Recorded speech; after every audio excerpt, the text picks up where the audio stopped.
For this video, I'm going to be doing a 10,000 mile review on this 2012 CBR 250. I bought this back in 2012, brand new. I think they were going for like 4,000 out the door. But I have put 10,000 miles on this. I mean, it's still pretty low miles. Now that it's 2023, it's pretty much a 11-year-old bike, and it only has 10,000 miles on this. 10,832 to be exact. We'll just do a little gym commute review. Alright, let's go. So first things first,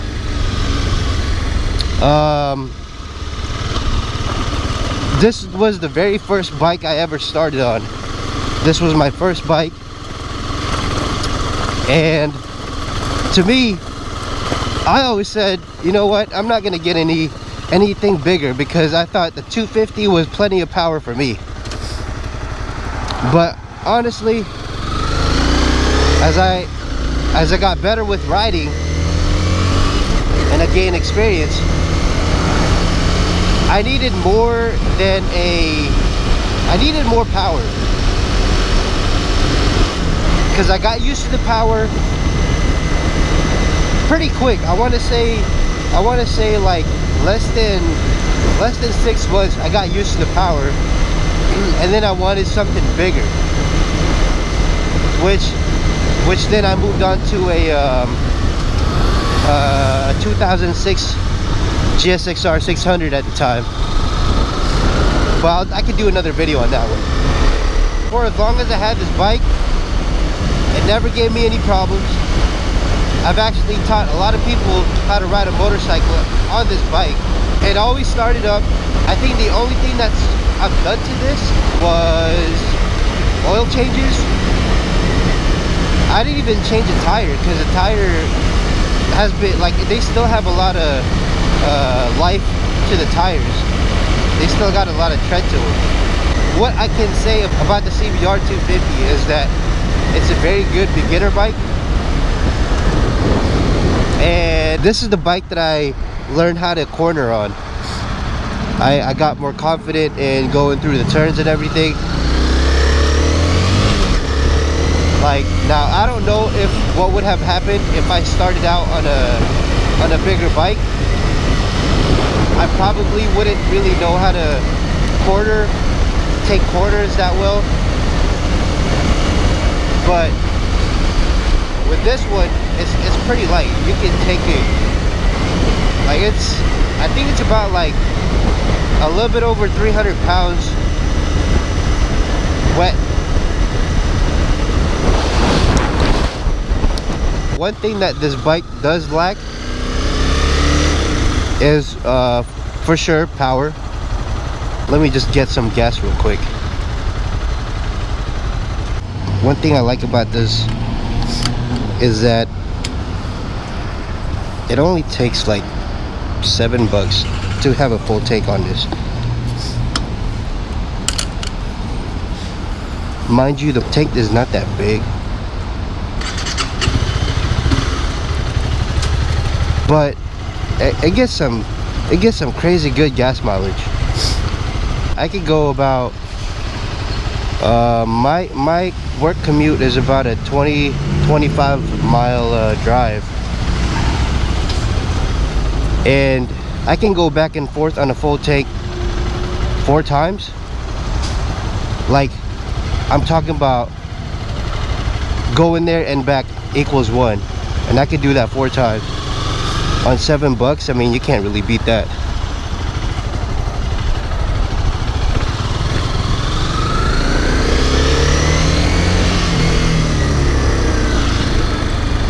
Now, probably a big concern for you guys is, can it keep up with traffic?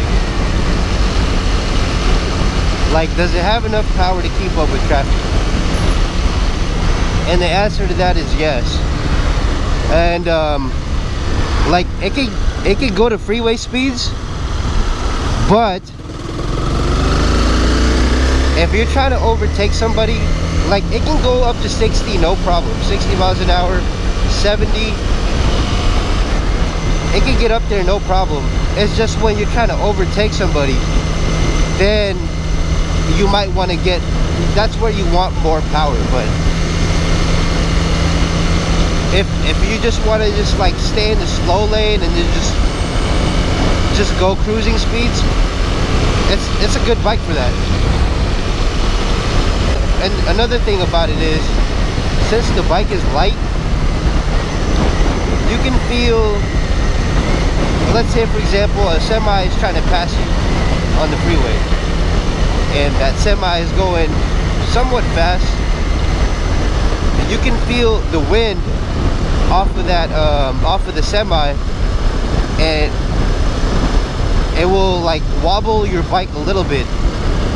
Now it's not like crazy, but that's where the weight comes into play, because you need somewhat of a heavy bike to handle winds. Now if it's a windy day, oh yeah, you can feel it moving you around. But apart from all that, if you want to just look for a like a commuter type bike, city riding, back roads, this bike can do all that. I've never had any electrical issue. I've never had mechanical issue with this bike. For the amount of times I've owned this, I've had it for 11 years and never has given me any problems. It starts up every time.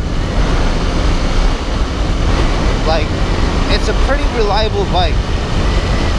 I know at the time when this bike first came out, its competitor was the 2012 Ninja 250R. If you're talking about appearance, I would go with the Ninja, with the Kawasaki,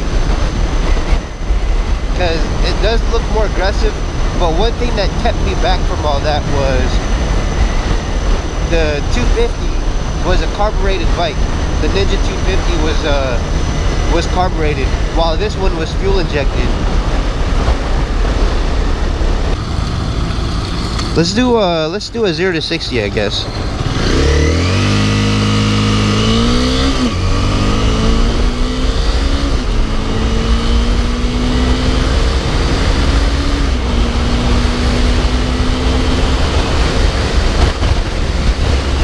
As you can see, it can reach up to 60. I want to say 0 to 60 is about 5 seconds, 5-6 seconds. I don't really know the stat sheet, but it's not fast, but it gets up there. So mind you, this bike is only 1 cylinder, and I think horsepower numbers, I want to say, I'll have to look it up, but I'll put it up in the screen. I guess we can talk about the dash. Again, it's not fancy. It red lines at about 10.5 thousand RPM. Apart from the instrument cluster, like, it's not what you see in newer bikes today.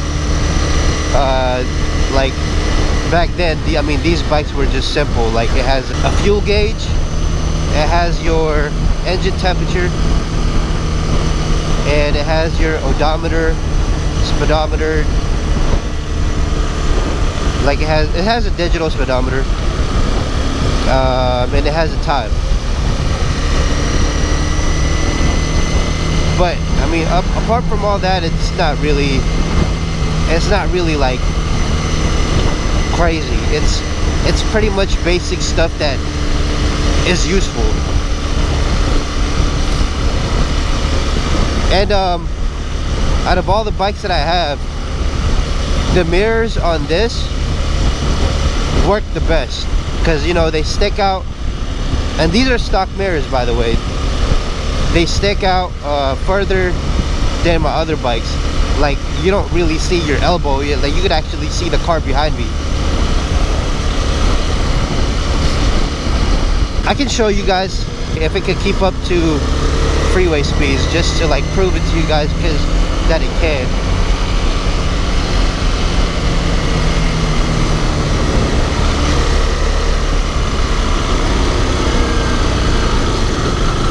Roads are a little bit damp, so I gotta take these corners a little slower than usual.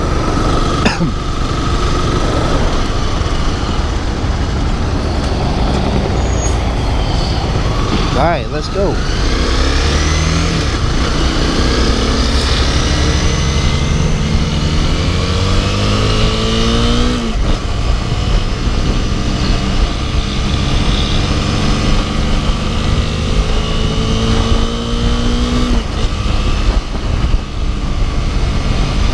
It does shift smooth. Like, I've never changed out the clutch. It's still on the same clutch. And it shifts like butter.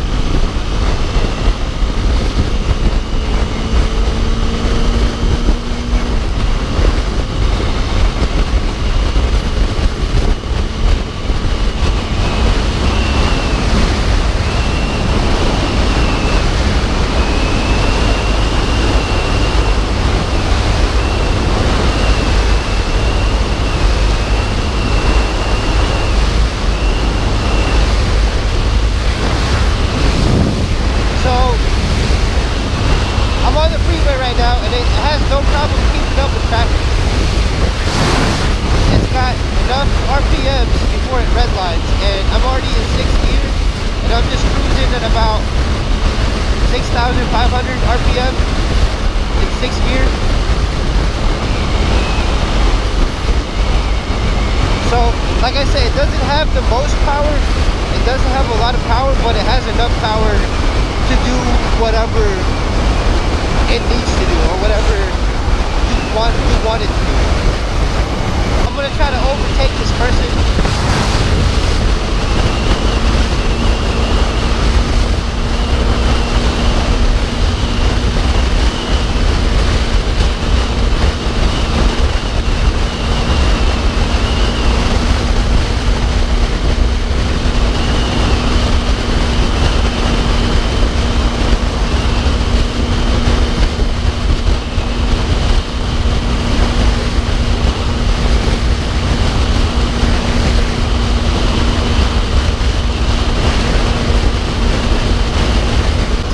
On this bike, I remember I got it up to 94, but it took a long time to get up to 94, and it was a flat road. Roads were clear. From 70 to 94, oh, it took a while. It took a long time to get up there. I just overtook somebody, but the amount of gas I had to roll back the throttle, I rolled back the throttle to pretty much wide open throttle, just so I could get fast enough to overtake somebody. But all in all, it's a really good bike, and I barely take it out. But when I do take it out, I actually have more fun on the smaller bikes than I do on the bigger bikes. Just because of how nimble they are, and just they're light. You can flick them around. And like, it feels like you're going fast when you have it on wide open throttle, but you're not actually. You're going pretty slow. Apart from all that, this motorcycle has been pretty much stock. I've never done anything to it. It's still on the same exhaust. I mean, there was no need for me to put them on an exhaust, just because they don't sound as good. Like, I don't want to sound like I'm going fast, but I'm going hella slow. Kind of like how, like, when you see a Honda Civic with a loud exhaust, And I'm talking about the old Honda Civics. And then you hear them coming up from behind, but they're coming up hella slow. So this is what it looks like. Nothing too crazy. That's what it looks like from the side. This is what it looks like from the front. And then here's what it looks like from the other side. And here's what it looks like from the back. And that's it. Thank you for watching.